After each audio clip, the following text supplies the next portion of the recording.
পাইপলাইনে জ্বালানি তেল সরবরাহের যুগে বাংলাদেশ। চট্টগ্রাম থেকে দিনে ঢাকায় আসবে ৩০ লাখ টন ডিজেল। উন্নয়ন প্রকল্পে বিদেশ নির্ভরতা কমানোর তাগিদ উপদেষ্টার। আগুনে পুড়ল ঝুট গোডাউন ও প্লাস্টিক কারখানা। দাহ্য পদার্থ থাকায় নিয়ন্ত্রণে হিমশিম অবস্থা। চট্টগ্রামে বিপুল পরিমাণ মালামাল ছাই, জানা যায়নি কারণ। নাফ নদী থেকে ধরে নেওয়া ৫ জেলেকে ৪ দিনেও ফেরত দেয়নি আরাকান আর্মি। উৎকণ্ঠায় স্বজনরা, ফিরিয়ে আনার চেষ্টায় প্রশাসন। সচেতন হবার আহ্বান বিজিবির।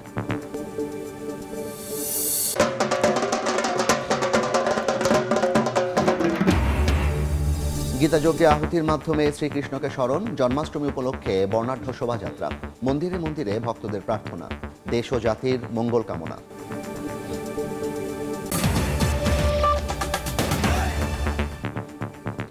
আমন্ত্রণ সময় সংবাদের নিয়মিত আয়োজন বিভাগীয় সময়ে থাকছি সপ্তাহের ৭ দিন ভিন্ন ভিন্ন বিভাগের সংবাদ নিয়ে। আজ থাকতে চট্টগ্রাম বিভাগ, সঙ্গে আছি আমি জাফর সাদিক। পাইপলাইনে জ্বালানি তেল সরবরাহের যুগে প্রবেশ করল বাংলাদেশ। চট্টগ্রাম থেকে ঢাকায় দৈনিক ৩০ লাখ টন ডিজেল সরবরাহ শুরু হয়েছে। সকালে পতেঙ্গার পদ্মা অয়েল কোম্পানির ডিসপাস টার্মিনালে সরবরাহ কার্যক্রম উদ্বোধন করেন জ্বালানি উপদেষ্টা ফাউজুল কবির খান। বলেন, পাইপলাইনের মাধ্যমে দেশের জ্বালানি তেল নিরাপত্তায় বৈপ্লবিক পরিবর্তন এসেছে। পাইপলাইনে এক অঞ্চল থেকে আরেক অঞ্চলে জ্বালানি তেল সরবরাহের যুগে প্রবেশ করল বাংলাদেশ। শনিবার চট্টগ্রাম থেকে ঢাকায় জ্বালানি তেল সরবরাহ শুরু হয়েছে। প্রকল্পটি বাস্তবায়নে খরচ হয়েছে প্রায় ৩,৭০০ কোটি টাকা।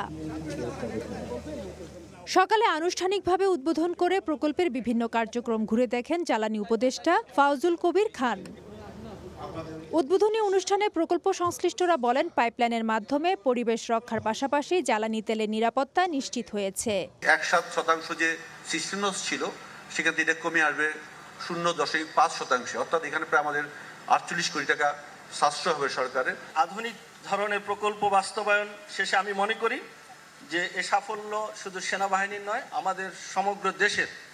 যে আমরা এই ধরনের একটি প্রজেক্ট নিজেরাই বাস্তবায়ন করতে পারি, এটা আমাদের সক্ষমতার পরিচয় বহন করে। পাইপলাইনটা এমনভাবে গিয়েছে, মাটির ২ মিটার ১.৫ থেকে ২ মিটার নিচে আছে। আসলে এখান থেকে তেল বের করে নেওয়া যাওয়ার কোনো উপায় নাই। এই জিনিসটা যদি সাধারণ মানুষ বোঝে, তাহলে সেখানে যাবে না।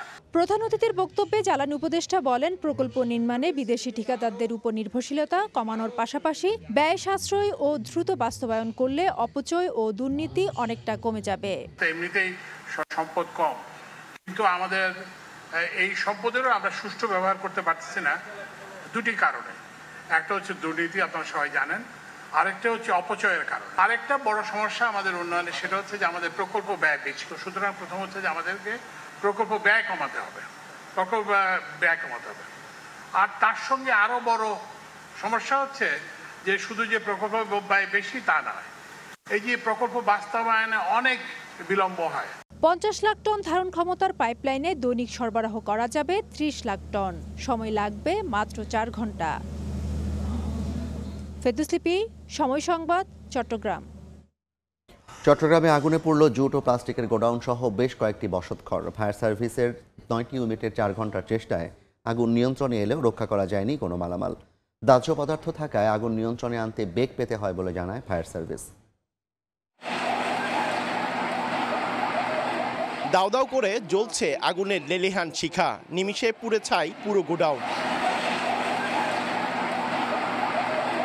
শুক্রবার রাতে চট্টগ্রাম নগরীর বাকলিয়া অ্যাক্সেস রোডে জুট ও প্লাস্টিকের গোডাউনে হঠাৎই আগুন লাগে। খবর পেয়ে ফায়ার সার্ভিসের ৯টি ইউনিট ঘটনাস্থলে গিয়ে ৪ ঘন্টার চেষ্টায় আগুন নিয়ন্ত্রণে আনে, কিন্তু ততক্ষণে পুড়ে ছাই গোডাউনের সব মালামাল। আগুন ছড়িয়ে পড়ায় আশেপাশের কয়েকটি বসতবাড়িও পুড়ে যায়, তবে কোনো হতাহতের ঘটনা ঘটেনি। এখানে তো মনে করলাম আর কিছু নাই, সবগুলো পুরো একদম ছাই গেছে। ৩০০ গোডাউন ৩০০ মাটির সাথে মিশে গেছে। আগুনের ভয় এত ছিল যে আমরা চেষ্টা ৫০ ফিট দূরত্ব থেকে আমরা থাকতে পারতেছি না। প্রায় আমরা ৩ কোটি টাকা মতো শুধু সামার প্লাস্টিক গেছে, ১ কোটি টাকা গেছে সামার প্লাস্টিক, ৩ কোটি টাকার ক্ষয়ক্ষতি হয়েছে।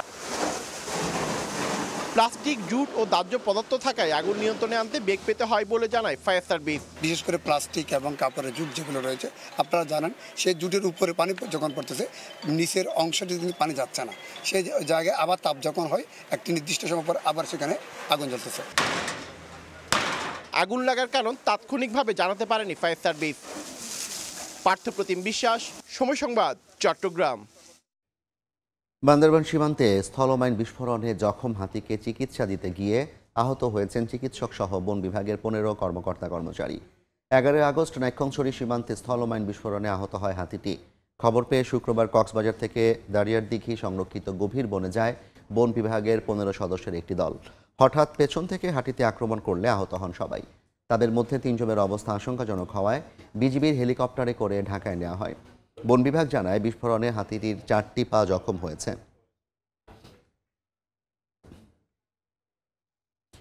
কক্সবাজারের টেকনাফের নাফ নদী থেকে ধরে নিয়ে যাওয়া 5 বাংলাদেশি জেলেকে 4 দিনেও ফেরত দেয়নি মিয়ানমারের বিদ্রোহী গোষ্ঠী আরাকান আর্মি। এতে জেলে পরিবারগুলোর দিন কাটছে উদ্বেগ উৎকণ্ঠায়। প্রশাসন বলছে জেলেদের ফিরিয়ে আনার চেষ্টা অব্যাহত রয়েছে। নাফ নদীর মোহনা সংলগ্ন বঙ্গোপসাগরে মাছ ধরছিলেন কক্সবাজারের টেকনাফের শাহপরীদ্বীপের জালিয়াপাড়ার 5 জেলে। এক পর্যায়ে তারা জলসীমার মিয়ানমারের নাইক্ষ্যংদিয়া অংশে ঢুকে পড়েন। এ সময় আরাকান আর্মির সদস্যরা স্পিড বুটে এসে অস্ত্রের মুখে তাদের ধরে নিয়ে যায়। এরপর থেকেই তাদের আর কোনো খোঁজ নেই। এখন জেলে পরিবারের সদস্যরা রয়েছেন চরম উদ্বেগ উৎকণ্ঠায়। আমি অতি দরিদ্র মানুষ, আপনারা দেখতেছেন আমার ঘর বাড়ি কিরকম। আমি খুবই ঋণের মাধ্যমে জিনিসটা করে জুড়াইছি আমি, কেন আমার ফ্যামিলিটার জন্য একটু ডেভেলপ হয়, 2টা ডাল ভাত খাইতে পারে বাঁচি থাকে, ওই চিন্তা ভাবনা করি। যদি নাম নদীর মাঝে এরকম যদি চলে থাকে তাহলে আমরার অবস্থা কি হবে? আমরার অবস্থা তো অনেক খারাপ হয়ে যাবে। সেই জন্য আমি সরকারের কাছে আবেদন জানাচ্ছি যে আমাদের নিরাপত্তার জন্য কি করবেন না করবেন। বিষয়টি স্থানীয় প্রশাসনকে অবহিত করেছেন স্বজনরা। তাদের ফিরিয়ে আনতে সব ধরনের চেষ্টা অব্যাহত রয়েছে জানিয়েছেন ইউনিয়ন পরিষদের প্রশাসক। আশা করি কোস্টগার্ড বিজিবি স্যারের মাধ্যমে কোস্টগার্ড বিজিবি প্রসেসটায় আমরা আমাদের এই 5 জনকে হয়তোবা বাংলাদেশে ফেরত পাবো বলে আমি আশা করছি। বিজিবি বলছে সীমান্ত এলাকা সংবেদনশীল হওয়ায় জেলেদের আরও বেশি সতর্ক হতে হবে। আমাদের জেলে যারা আছে আমরা বিগত দিনে প্রায় প্রতিদিনই বা সবসময় তাদেরকে আমরা সতর্ক করি, সেন্সিটাইজ করি, যেন কোনোভাবেই তারা মাছ ধরার সময় যেন সীমান্ত অতিক্রম না করে। ধরে নিয়ে যাওয়া জেলেদের মধ্যে রয়েছেন নৌকার মালিক মোহাম্মদ ইসমাইলের পরিবারের 3 সদস্য সহ 5 জন। সুজাউদ্দিন রুবেল, সময় সংবাদ, কক্সবাজার। বিভাগীয় সময় আরও থাকছে। বৃষ্টি ও পাহাড়ি ঢলে মাটি সরে খাগড়াছড়িতে ভেঙে গেছে সংযোগ সেতু। বাঁশের সাঁকো দিয়ে ঝুঁকি নিয়ে চলাচল 8 গ্রামের মানুষের, দ্রুত সংস্কারের আশ্বাস। আনন্দ উৎসবের মধ্য দিয়ে দেশের বিভিন্ন স্থানে উদযাপিত হচ্ছে জন্মাষ্টমী। আনন্দ উৎসবের মধ্য দিয়ে বর্ণাঢ্য শোভাযাত্রায় অংশ নেন ভক্তরা। শিশু কিশোর থেকে শুরু করে বড়রাও শ্রীকৃষ্ণ ও রাধা রূপে সাজেন। এ সময় দেশ ও জাতির মঙ্গল কামনায় প্রার্থনা করেন ভক্তরা।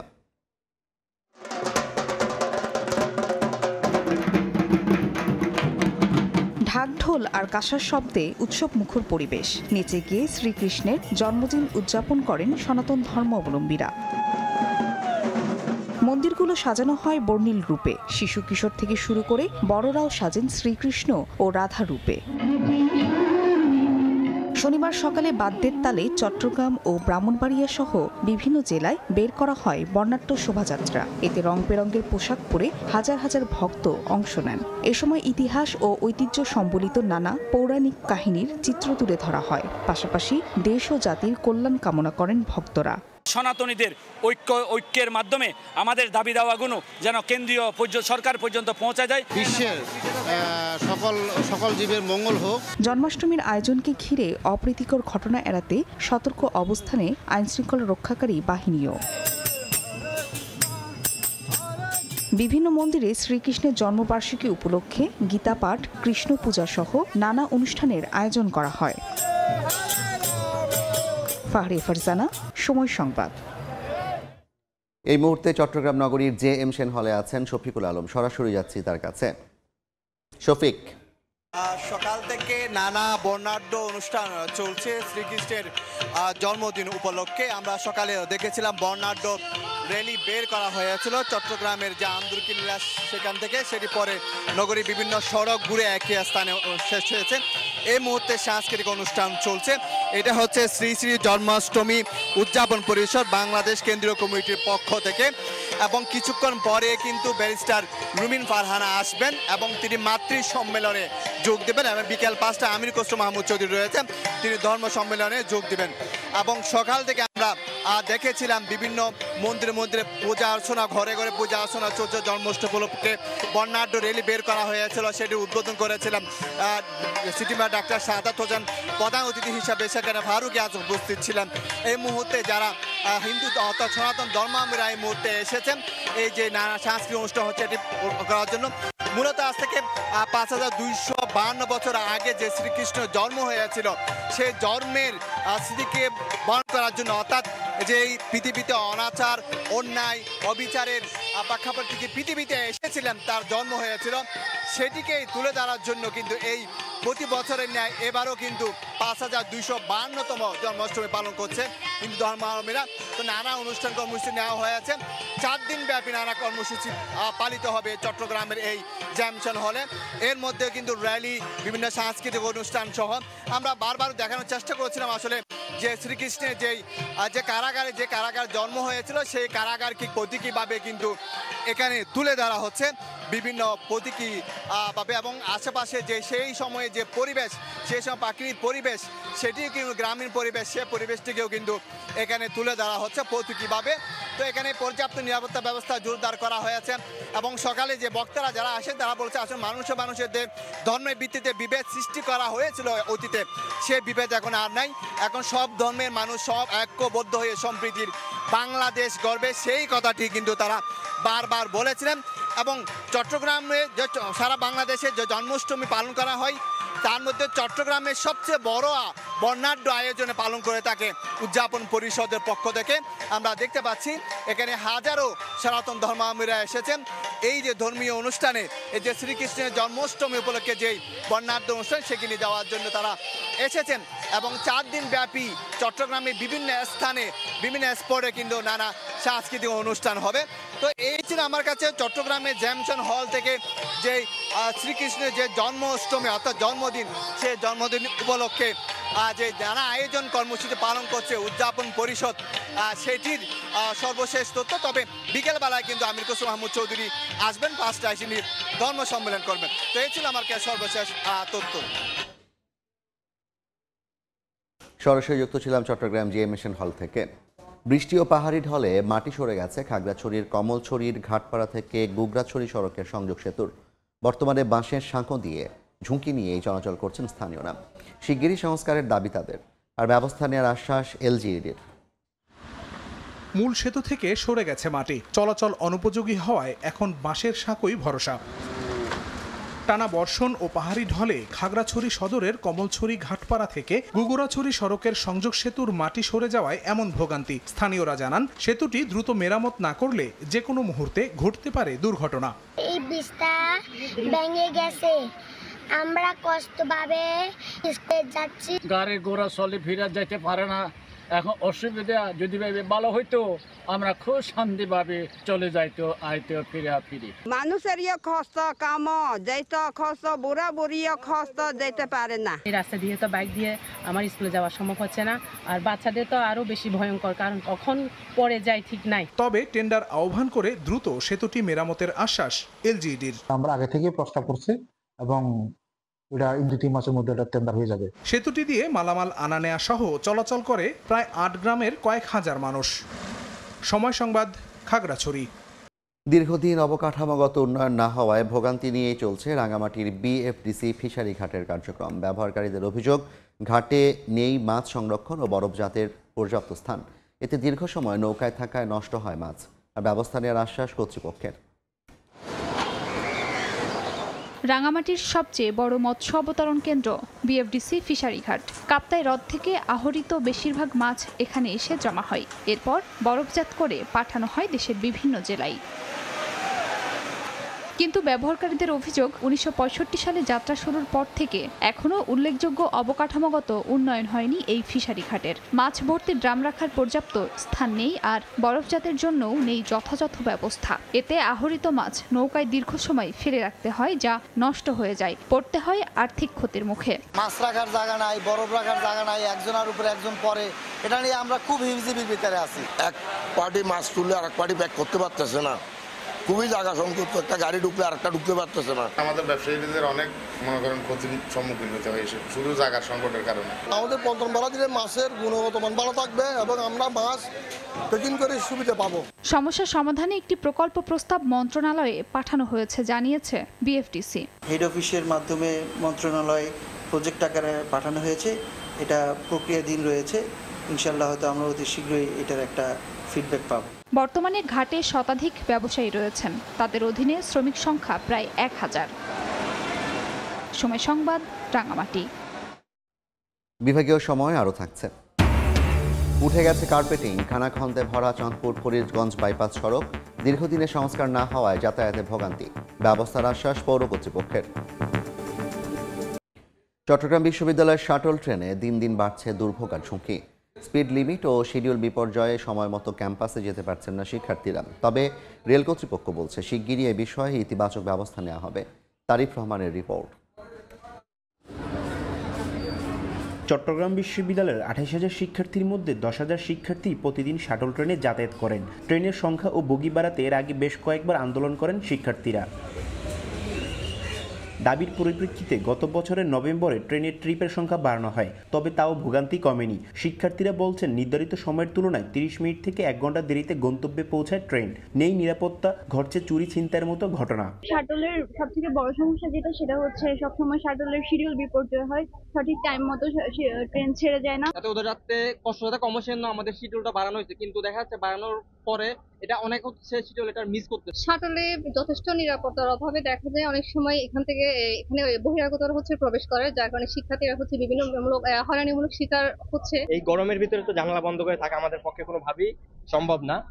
সো জানালা খোলা রাখলে হয় কি, পাথরে আসে আমাদের আঘাত করে, এমন ভাবে আঘাত করে যেটা খুবই বাজেভাবে আমাদের উপরে এফেক্ট করে। বিশ্ববিদ্যালয় প্রশাসন বলছে শাটল ট্রেনের সব ধরনের সমস্যার সমাধানে রেলওয়েকে চিঠি দেওয়া হয়েছে, আর রেল কর্তৃপক্ষ বলছে শীঘ্রই এই বিষয়ে ইতিবাচক ব্যবস্থা নেওয়া হবে। সত্যি শাটল নিয়ে অনেক ভোগান্তি হচ্ছে, আমাদের শিক্ষার্থীদের ভোগান্তির বিষয়গুলো শিক্ষার্থীরা আমাদেরকে জানিয়েছে বিভিন্ন পক্ষ, এবং তারা যে ভোগান্তির বিষয়গুলো আমাদেরকে জানিয়েছে সবগুলোকে এক জায়গায় করে আমরা একটা স্মারকলিপি তৈরি করেছি। সেটা রেলওয়ে কর্তৃপক্ষকে আসলে আমরা বারবার জানিয়েছি। এটা আমাদের শিক্ষার্থীরা যখনই কোনো অভিযোগ নিয়ে আসে আমাদের সাথে রেলওয়ে কর্তৃপক্ষের কথা হয়, যোগাযোগ হয় এবং অ্যাক্সেস আছে আমাদের। বিশ্ববিদ্যালয়ের প্রত্যেকটা ছাত্র আমাদের ছেলে মেয়ে বা ছোট ভাই বোন, সেই চিন্তা করে আমরা যাতে প্রতিটা কর্মকর্তা কর্মচারী সেই আঙ্গিকে আমরা নজর দেই, সেটা আমি খুব কঠোরভাবে গত পরশুদিন বলছি। আশা করা যাচ্ছে যে একটা গুণগত পরিবর্তন চলে আসবে। চট্টগ্রাম বিশ্ববিদ্যালয়ের 2টি শাটল ট্রেন প্রতিদিন 9 বার যাতায়াত করে। তারিফ রহমান, সময় সংবাদ, চট্টগ্রাম বিশ্ববিদ্যালয়। কার্পেটিং উঠে খানাখন্দে ভরে গেছে চাঁদপুর ফরিদগঞ্জ বাইপাস সড়ক, দীর্ঘদিন সংস্কার না হওয়ায় ভোগান্তিতে পৌরবাসী। প্রয়োজনীয় ব্যবস্থা নেওয়ার আশ্বাস পৌর প্রশাসকের। উঠে গেছে কার্পেটিং, সড়ক জুড়ে খানাখন্দ, হেলে দুলে চলছে ছোট বড় যানবাহন। দীর্ঘদিন ধরে সংস্কার না হওয়ায় বেহাল দশা চাঁদপুর ফরিদগঞ্জ বাইপাস সড়কের। জেলা শহরের যানজট দূর করতে নির্মাণ করা হয় এই সড়ক। প্রতিদিন শত শত যানবাহন চলাচল করছে সড়কে। ভাঙাচোরা, গর্ত আর খানাখন্দে ভরা সড়কে প্রায়ই ঘটছে দুর্ঘটনা।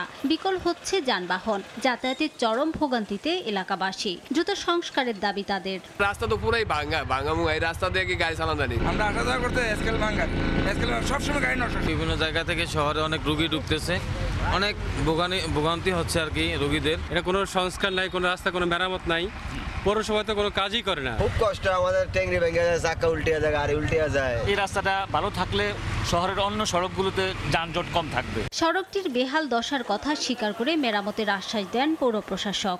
এটার কাজের জন্য আমরা টেন্ডার দিয়েছি। আশা করি যদি প্রকল্পটি বাস্তবায়িত হয় আমাদের চাঁদপুর পৌরসভাবাসীর জন্য এটা আশীর্বাদ হবে। এটা প্রায় 1.5 কিলোমিটার দীর্ঘ এই সড়কটির পুনর্নির্মাণের জন্য ব্যয় ধরা হয়েছে 7,80,00,000 টাকা, যা দিয়ে সড়ক প্রশস্তকরণ ছাড়াও ড্রেনেজ ও দুই পাশে পায়ে হেঁটে চলাচলের পথও থাকবে। সময় সংবাদ, চাঁদপুর।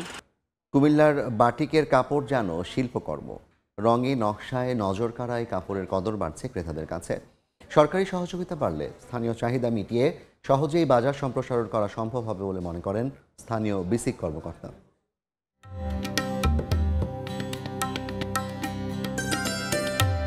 কুমিল্লার আদর্শ সদর উপজেলার সীমান্তবর্তী গ্রাম অরণ্যপুর। এখানে দিনের শুরু হয় রঙের খোঁজে, তারপর মোম গলে রঙিন হয় তুলি, নানা নকশাতে তৈরি হয় বাটিকের কাপড়। প্রথমে সাদা কাপড়ে তুলি দিয়ে আঁকা হয় ডিজাইন, তারপর মোম দিয়ে ঢেকে দেওয়া হয় নির্দিষ্ট অংশ। রঙের ভাঁজে ভাঁজে লুকিয়ে থাকে গল্প, যা ফুটে ওঠে ধোয়ার পর।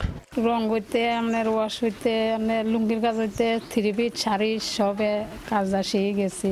আমাকে দোকান আছে, এই দোকানে মাল সেল করি, পাইকারি রেটে বিক্রি করি, আবার কখনো কখনো ঢাকায় মাল পাঠাই। প্রাকৃতিক রং থেকে শুরু করে আধুনিক ডাই বেছে নেওয়া হয় নিখুঁতভাবে। রং শুকিয়ে বেরিয়ে আসে নকশার জাদু। বংশ পরম্পরায় 40 বছর ধরে এমন নান্দনিক কর্মেই সংসার চালাচ্ছেন উদ্যোক্তারা। সরকারি কোনো আমাদের সহযোগিতা নাই। ক্ষুদ্র শিল্প আমরা বাটিকের উপর কোনো লোন সুযোগ সুবিধা এখনো পাই নাই। রং ডিজাইনে নজর করা বাটিক পোশাকটা নেয় ক্রেতাদেরও। অনেক কমফোর্টেবল, তারপর থেকে আমার মনে হয় ডিজাইনটাও একটু ভালো লাগে আমার কাছে। দামেও ঠিক আছে আমাদের মতো মিডল ক্লাসের জন্য। পিওর কটনে হওয়ার কারণে হচ্ছে যে সবাই বডিতে অ্যাডজাস্ট করতে পারে, যার কারণে হচ্ছে যে বাটিকের চাহিদা এত ব্যাপক। যদি সরকার আমাদের দিকে একটু নজর দেয় তাহলে এটা আমরা বিশ্ববাজারে এটা আমরা তুলে ধরতে পারবো। মাটির গন্ধ, রঙের মিশেল আর কারিগরের সৃজনশীলতায় কুমিল্লার বাটিকের কাপড় যেন পুরো এক শিল্পকর্ম।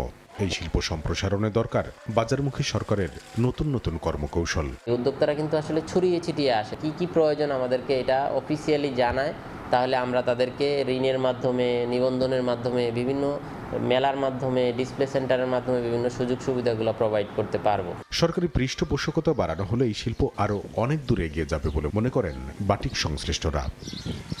সময় সংবাদ, কুমিল্লা। এবার জেনে নেব চট্টগ্রাম বিভাগের গত সপ্তাহের আলোচিত ঘটনা। 9 আগস্ট রাতে কুমিল্লা সদর দক্ষিণ উপজেলার চাঁদপুর জনতা হাই স্কুল সংলগ্ন একটি ওয়ার্কশপে কাজ শেষ করে আর বাসায় ফেরেননি মালিক দুলাল মিয়া। সকালে ওই ওয়ার্কশপের একটি কক্ষে তার রক্তাক্ত মরদেহ দেখতে পান শ্রমিকরা। খবর পেয়ে মরদেহ উদ্ধার করে ময়নাতদন্তের ব্যবস্থা করে পুলিশ। 11 আগস্ট মধ্যরাতে চট্টগ্রামের বাঁশখালীর শেখের খিল এলাকার একটি গোডাউনে নিষিদ্ধ আর্টিসানাল ট্রলিং সরঞ্জাম তৈরির সংবাদ পেয়ে অভিযান চালায় সেনাবাহিনী ও কোস্টগার্ডের একটি যৌথ দল। এ সময় প্রায় 25 লাখ টাকা মূল্যের 7টি অবৈধ ট্রলিং জাল ও নগদ 73,000 টাকা সহ বেশ কিছু মাদক জব্দ করা হয়। আটক করা হয় অপরাধের মূল হোতা, এক ভারতীয় নাগরিক ও 3 বাংলাদেশি কারিগরকে।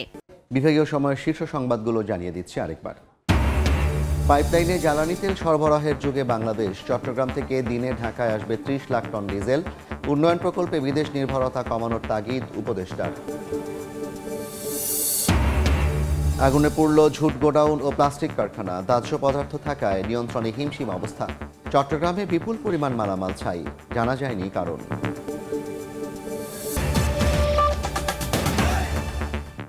এই ছিল বিভাগীয় সময়। আগামীকাল থাকবো সিলেট ও ময়মনসিংহ বিভাগের আয়োজন নিয়ে। সঙ্গে থাকুন সময়।